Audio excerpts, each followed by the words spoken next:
Hello. এখন আমরা চেষ্টা করব কিভাবে আমরা আমাদের ইউটিলিটি ফাংশন থেকে কিভাবে আমরা অপটিমাল ইউটিলিটি বের করব, অপটিমাল কনজাম্পশন বা সেভিংস বের করব। মেইনলি আমরা কিভাবে অপটিমাল সেভিং বের করব সেটা দেখব আর কি। সো আমরা জানি আমাদের current consumption is equal to হচ্ছে কারেন্ট ইয়ারের যে ইনকাম সেটা থেকে আমাদের সেভিংসটা মাইনাস করব। দেন তাহলে ফিউচার ইয়ারে কী হবে, আমাদের ফিউচারে কনজাম্পশন হবে, আমরা ফিউচার ইয়ারে যেটা আর্ন করব সেটা প্লাস আমরা যেখানে সেভ করলাম এখানে, সো এটা তো আমাদের 1 + আর রেটে বেড়ে যাবে, সো সেটা আমরা ফিউচার ইয়ারে গিয়ে কনজিউম করতে পারবো। সো এই দুটো হচ্ছে আমাদের বেসিক ইকুয়েশনস। সো আমরা ইউটিলিটি ফাংশনকে টাইম সেপারেবল হিসেবে ধরলাম। আই মিন আমরা যদি একজন মানুষ কতটুকু খুশি হবে সেটা শুধুমাত্র কারেন্ট ইয়ারের ইউটিলিটি থেকে জাজ করা যাবে না, ইভেন শুধুমাত্র ফিউচার ইয়ারের ইউটিলিটি থেকে জাজ করা যাবে না।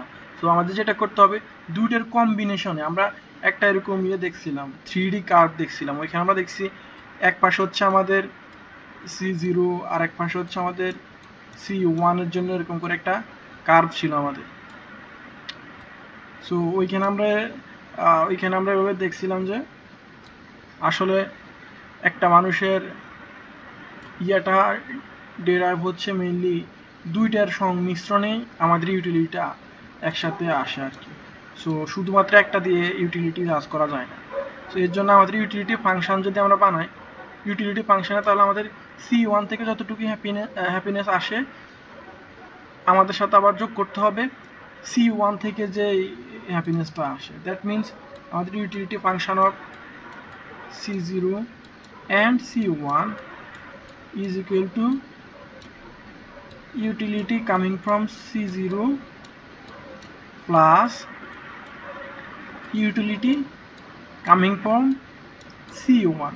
এটাই বেসিকলি আমরা নর্মালি চিন্তা করি, বাট এখানে একটা কিন্তু আছে। ব্যাপারটা হচ্ছে আমরা ফাইন্যান্সে যেমন পড়লাম আর কি, ধরো তুমি আজকে 100 টাকা পাবে, কালকে 100 টাকা পাবে, সরি 1 বছর পর 100 টাকা পাবে, সেটার আজকের কত টাকার সমান সেটা আমরা কীভাবে বের করি? আজকে 100 টাকা তো যোগ করলাম, প্লাস কালকে যে 100 টাকা পাবা সেটাকে তুমি ডিসকাউন্ট করবা না, রাইট? কারণ কালকের 100 টাকা, আজকে 100 টাকা তুমি যতটুকু হ্যাপি হইতেছ, আগামীকাল মানে 1 বছর পরে 100 টাকা কি ততটুকু খুশি হবা না। এর কারণ তুমি রিস্ক নিচ্ছ বা অন্যান্য ফ্যাক্টরসের কারণে আনসার্টেনিটি আছে, সরি। সো সেটার জন্য আমরা ডিসকাউন্ট করি। সো এখানে কি ডিসকাউন্ট করি? এখানে হচ্ছে ইনপেশেন্স নিয়ে।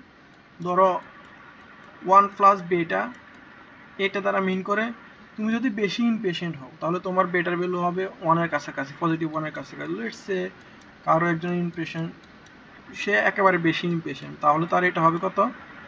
1/2, দ্যাট মিনস হাফ। তার মানে সে হবে কি, বর্তমান ইয়ার থেকে যদি 1 ইউনিট সে তোমার ইউটিলিটি পায় কনজামশন থেকে, সেম পরিমাণ ফিউচার কনজামশন থেকে সে পাবে মাত্র হাফ, অর্ধেক ইউটিলিটি পাবে। আর সে যদি আসলে পেশেন্ট মানুষ হয়, মানে ফিউচারের জন্য টাকা জমাইতে তার কোনো সমস্যা নাই, লেটস সে তার তখন এটা হলো ধরো 0.5 -0.5, তাহলে তার ডিসকাউন্টিং ফ্যাক্টর হবে কত? 2। দ্যাট মিনস সে কারেন্টলি মানে C0 থেকে যে পরিমাণ ইউটিলিটি সে পারসিভ করে, সেম পরিমাণ C1 থেকে সে ডাবল ইউটিলিটি পারসিভ করবে। দ্যাট মিনস আমরা যখন ইউটিলিটি ফাংশনটা লিখবো দুইটার কনটেক্সটে, তখন আমাদেরকে মাথায় রাখতে হবে যে ফিউচার কনজামশন থেকে আমরা যে ইউটিলিটিটা পাবো সেটাকে আমাদের কী করতে হবে? ডিসকাউন্ট করতে হবে ওই ইনভেস্টরের বা ওই পার্সনের পেশেন্সের উপর, ঠিক আছে? সো তোমাদেরকে আমি আরেকটা জিনিস বলি, সেটা হচ্ছে ধরো আমাদের যদি একটা ফাংশন হয় এরকম, ধরো f = 2x + 3y, this is a very important f প্রুফটার জন্য। তাহলে আমরা এই যে দেখো এই ফাংশনটা f এর ভ্যালুটা x এর কারণে প্রভাবিত হতে পারে, তাহলে আমরা এটাকে এই ফাংশনটাকে f(x) দিয়ে লিখতে পারি, রাইট? তখন x হবে আমাদের ভেরিয়েবল আর y হবে আমাদের কি কনস্ট্যান্ট। এটা আমরা শিখছিলাম আমাদের ক্যালকুলাস কোর্সের, এটাকে বলে কি, দুইটা ভেরিয়েবল নিয়ে ডিফারেন্সিয়েট করার নাম একটা নাম আছে, মাত্রই ভুলে গেছিলাম, আবার একটু আগে মাথায় আসছিল। সো আবার এটাকে আমরা সেম ইকুয়েশনটাকে আমরা y, যেহেতু y দ্বারা এটা প্রভাবিত, আমরা y এর ফাংশন হিসেবে লিখতে পারি। তখন আমাদের এটা হবে কি, আচ্ছা পার্শিয়াল ডিফারেন্সিয়েশন, মাত্র মনে পড়ছে। সো পার্শিয়াল ডিফারেন্সিয়েশনের মতো আমরা এভাবে লিখতে পারি। সো তখন হবে কি, আমাদের এটা হবে ভেরিয়েবল, এটা হবে কনস্ট্যান্ট। পার্শিয়াল ডিফারেন্সিয়েশন আমরা এভাবে করতাম। সো তুমি একটা জিনিস এবার খেয়াল করো,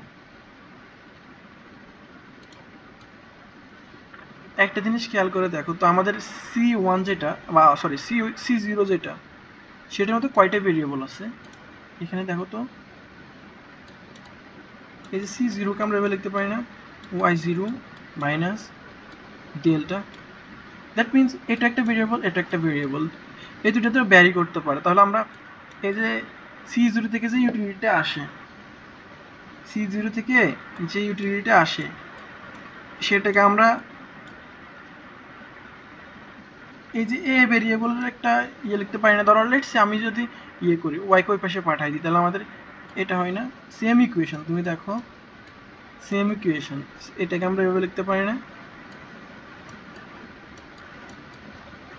তার মানে এই ইকুয়েশনটাকে আমরা এটার ফাংশনের মধ্যেও তো লিখতে পারি, একই জিনিস না, যেহেতু দুটো একই ইকুয়েশন থেকে আসছে। So this is a very important point, কারণ এটা দিয়ে আমরা কিন্তু আমাদের ফর্মুলা করবো। সো এখন আমরা আসলে অনেকগুলো ভেরিয়েবল আছে এখানে, যে y0, দেন হচ্ছে ডেল্টা y1, ডেল্টা আর, সো এত কিছুর জন্য আমরা না করে দেখো এখানে কিন্তু ডেল্টা কমন, এখানেও ডেল্টা কমন। সো যে ভেরিয়েবলটা দুই জায়গায় কমন আছে, যেহেতু আমরা দুইটা ইকুয়েশন একসাথে এখানে করব, সো আমরা ওই ভেরিয়েবলটাকে ডিফারেন্সিয়েট করব। That means with respect to delta we will differentiate our utility function with respect to, that means আমাদের কাজটা হবে এরকম, আমাদের এই u ফাংশনটাকে we will differentiate in respect of delta। তার আগে তোমাদেরকে আরেকটা জিনিস আমি শেয়ার করি, সেটা হচ্ছে ধরো ডিফারেন্সিয়েশন একটা রুল আছে। ধরো u একটা ফাংশন আছে, সেটাকে তুমি যদি x এর সাপেক্ষে, ধরো z এর সাপেক্ষে যদি তুমি ডিফারেন্সিয়েট করো, এটাকে তুমি এভাবে লিখতে পারো। ধরো নতুন করে একটা ইন্ট্রোডিউস করতে পারো, ধরো সেটা হচ্ছে ধরো ডি অফ ওয়াই, এখানে ডি অফ ওয়াই কে উপরে রেখে দেন ডি অফ জেড কে রাখতে পারো। তাহলে দেখো আলটিমেটলি দুটো জিনিস সেম, এটা বাদ গিয়ে তোমার থাকবে ডি আর ডিজে। এটা আমাদের এই প্রমাণের জন্য খুবই ইম্পর্টেন্ট একটা পয়েন্ট। সো এখন আমরা যেটা করতে পারি সেটা হচ্ছে, আমরা আমাদের ফুল ইকুয়েশনটাকে এখন করতেছি। সো এটাকে তুমি ইউ না লিখে এটাকে তুমি এভাবে লিখতে পারো, লেটস সে পুরো ফাংশনটা লিখতে পারো। আরে এটা কাজ করে নাকি, আচ্ছা এটা ল্যাগ করতেছে একটু, নো প্রবলেম। এখন লেজারের পর আসছে, ওকে এখন পেন্সিল আসে। সো এটাকে আমরা এভাবে নিচে নামায় লিখতে পারি, এন্ড এর এলিমেন্টস গুলোকেও আমরা এখানে দেখাইতে পারি, আর নাও দেখাইলেও সমস্যা নাই, বুঝছো, শুধু ইউ এন্ড শুধু ইউর ভিতরে এলিমেন্টস গুলো দেখালো একই কথা। সো টাইম সেপারেবল ইউটিলিটি নামে আমরা একটা জিনিস পড়ছিলাম, রাইট? সো সেটা অনুযায়ী আমরা দেখো এই ফাংশনটাকে ভেঙে লিখতে পারি না, যে ডি অফ ডেল্টা। আচ্ছা তার আগে আমি এখান থেকে এই জিনিসগুলোকে একটু মুছে দিই, আমাদের সুবিধার জন্য এগুলোকে আমরা একটু ইরেজ করে দিই, দেন হচ্ছে আমরা আমাদের নেক্সট স্টেপে যাইতে পারবো। সো এগুলোকে আমরা একটু ভেঙে লিখি, রাইট? আমরা টাইম সেপারেবল ইউটিলিটি থেকে শিখছি কি, utility of C0 and C1 কে লেখা যায় যে ইউটিলিটি অফ C0 প্লাস 1, এই যে এটা একটু টাইম সেপারেবল ইউটিলিটি থেকে। সো সেই টাইম সেপারেবল ফাংশনটা আমরা একটু লিখি এখানে, যে utility of C0 plus 1 divided by 1 plus beta utility that are coming out of C1। So এটা করার পর আমরা যেটা করতে পারি সেটা হচ্ছে আচ্ছা, সেটা হচ্ছে আমরা এটাকে ডিস্ট্রিবিউট করে দিতে পারি, রাইট? বাট ডিস্ট্রিবিউট করার আগে একটা জিনিস আমরা মাথায় রাখতে পারি। আচ্ছা, আগে ডিস্ট্রিবিউট করা, নো প্রবলেম। সো সেটা হচ্ছে DD delta of utility of C0 plus, আমরা চাইলে কনস্ট্যান্টটাকে সামনে নিয়ে আসতে পারি যে 1 প্লাস বেটা DD delta of utility of C1 and nice and perfect. So next slide কি আমরা দেখি, সেকেন্ড স্লাইডে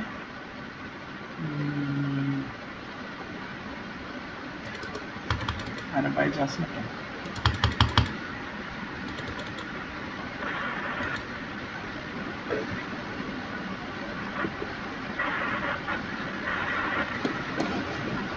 আচ্ছা ভাই, সো এটাকে তো আমরা এভাবে লিখব।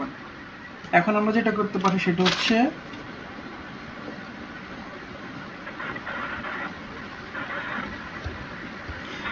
একটাকে আমরা যে শিখলাম যে C0 যেটা, এটাকে আমরা কার ফাংশন হিসেবে লিখতে পারি? এই যে আমরা শিখছিলাম যে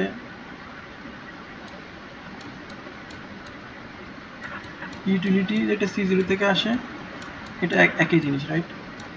সো আমরা এখন এখানে জাস্ট এই জায়গায় আমরা চাইলে, যেহেতু আমাদের কাছে ভেরিয়েবল আছে কোনটা, ডেল্টা, সো আমরা ডেল্টা দিয়ে এগুলো এই দুটাকে এক্সপ্রেস করতে পারি, যেহেতু আমরা ডেল্টার সাপেক্ষে কি করি, ডিফারেন্সিয়েট করতেছি। Very simple. So let's break it down. ডেল্টাকে এখানে নিচে রাখলাম, এটাকে লিখতে পারি আমরা কি, utility coming out from delta plus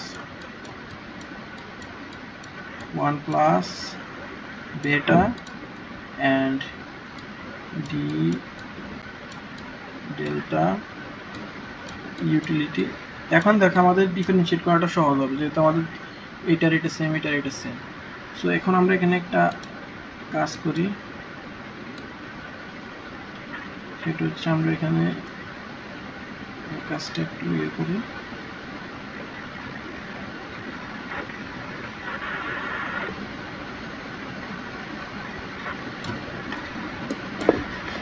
okay, so এই লাইনকে আমরা একটু এক্সপান্ড করি, কীভাবে করা যায় দেখি। সো এখন দেখো আমরা এই কাজটা করতে পারি না, এটাকে শুধু ইউ লিখতে পারি না। সো আমরা এটাকে লিখতে পারি কি, ডি ইউ, ভিতরে একটা এস আছে, সেটা তুমি দিলেও দিতে পারো, নাও দিতে পারো, সমস্যা নাই, বাই ডি ডেল্টা টাইমস, ওই যে একটা যে ফর্মুলাটা আমরা দেখছিলাম না, সরি এখানে ডিটেলটা না, এটাকে আমরা দিলাম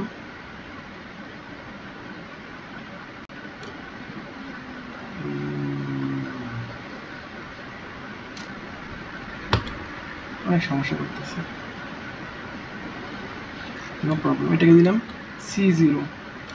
এখন আমরা সেম একটা DC0 ইয়ে করে দিব, তাহলে আমাদের বাকিটা নিচে থাকবে কি, আর ডি ডেল্টা। এটা কি বুঝা গেছে? কারণ আমরা এজেন্সিয়ালি এটা লিখছি, এটাকে শুধু ইউ হিসেবে দেখালাম, মানে এই জিনিসটাকে আমরা এভাবে লিখতে পারি যে ডিউ ডি ডেল্টা। তো সেটাকে আমরা একটু ভেঙে লিখলাম যে ডিউ, নতুন করে একটা জিনিস আনলাম C0 Times DC0 and D delta, এভাবে লিখলাম আর কি। এখানে আমরা কি করতে পারি, কনস্ট্যান্টকে যেমন আছে আমরা লিখে ফেলি। সো কনস্ট্যান্ট লিখে ফেললাম, এটা বেটা, যদিও একটা উইয়ার্ড শেপ চলে আসছে, লেটস ফিক্স ইট। সো এটাকে আমরা এভাবে লিখতে পারি,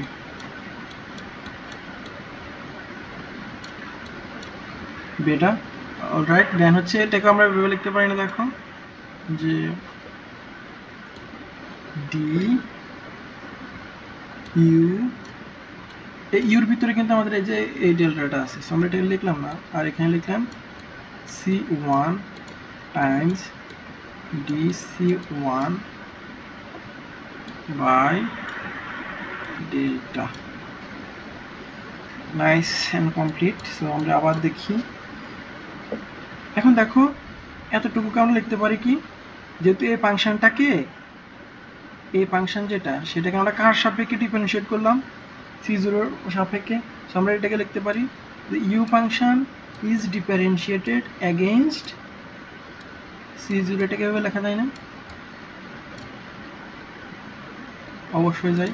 আর এখানে আমরা এবার ডির মানে c0 এর যে ভ্যালুটা সেটা লিখি, c0 ইকুয়াল টু হচ্ছে কি y0 and ডেল্টা। কেন এটা লিখলাম বলো দেখি?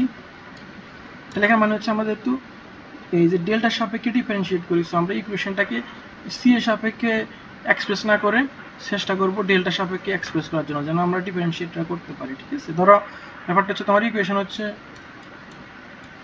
y is equal to x plus z। এখন তুমি যদি y কে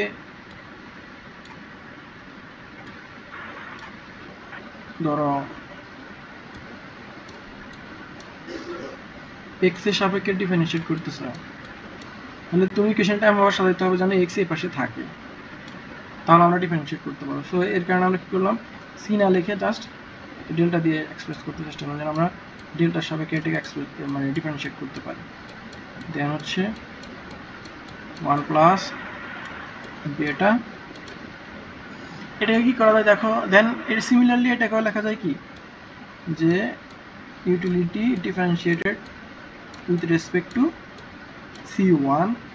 দেন এটাকে আমরা আবার ভেঙে লিখতে পারি, এটা হচ্ছে কি c1 এর ফর্মুলা হচ্ছে কি y1 plus delta times 1 plus আর, এটাকে সেকেন্ড ব্র্যাকেট দিয়ে এখানে দিলাম ডেল্টা। সো এখন দেখো এটাকে আমরা ডিফারেন্সিয়েট করি, এটা কি মিন করে জানো, ধরো ডিডি ডেল্টা। সো আমরা ক্যালকুলাস ক্লাসে শিখছি, তাহলে এটা এখন কনস্ট্যান্ট, যেহেতু এখানে আমরা এই ভেরিয়েবল হচ্ছে ডেল্টা, তার মানে এটা হচ্ছে কনস্ট্যান্ট। কনস্ট্যান্টের ডিফারেন্সিয়েট করলে সেটা হবে 0, আর এটার উপরে যেহেতু 1 আছে, দ্যাট মিনস এটা হবে আমাদের কি শুধু 1 হয়ে যাবে, যেহেতু 1 মাইনাস 1 ইজ ইকুয়াল টু হবে 0। তার মানে কোনো ভেরিয়েবলের উপর যদি 0 হয়, সো এই বেসিক ক্যালকুলাস, ছোটোখাটো ক্যালকুলাসের অ্যাপ্লিকেশনগুলো এখানে আছে, সেটাকে জাস্ট ইমপ্লিমেন্ট করলে আমাদের এখানে আসবে কি 0 মাইনাস 1, দ্যাট মিনস নেগেটিভ 1 দ্বারা এটাকে মাল্টিপ্লাই করবো, তাহলে এটাকে আমরা একসাথে লিখে দিই নেগেটিভ 1 টাইমস c0। ঠিক আছে, এটা বোঝা না কেন ভাই?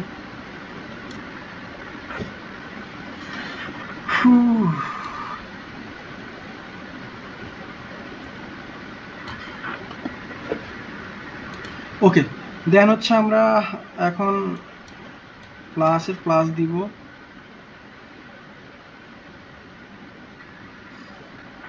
1 প্লাস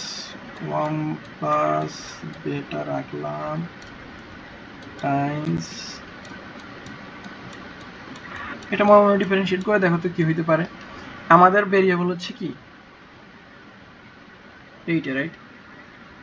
ভেরিয়েবল তো এটা, তাহলে আমরা জানি কি, ধরো তুমি যদি 5x রে x এর সাপেক্ষে ডিফারেন্সিয়েট করো, তাহলে তোমার এটার ভ্যালু কত হবে, 5 না?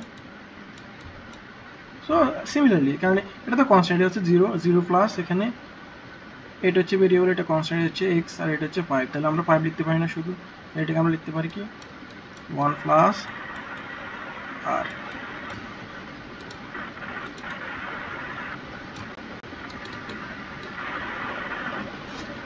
আরে কিবোর্ড নিলাম এটা,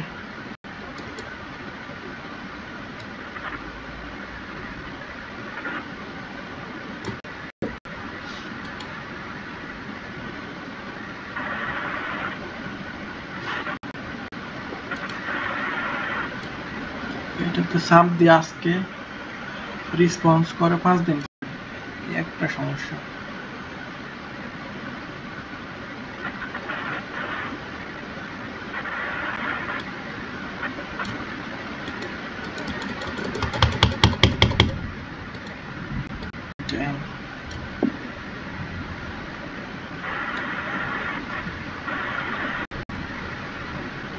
করে রাখি, যে কোনো সময় অ্যাক্টিভ হলে মুছে যাবে। যাই হোক, দেন হচ্ছে আমার পেন্সিলে যায়।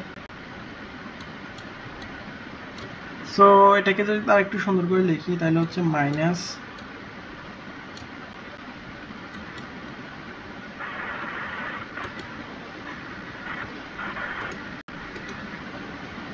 রিফ্রেশ দিলে চলে যাবে।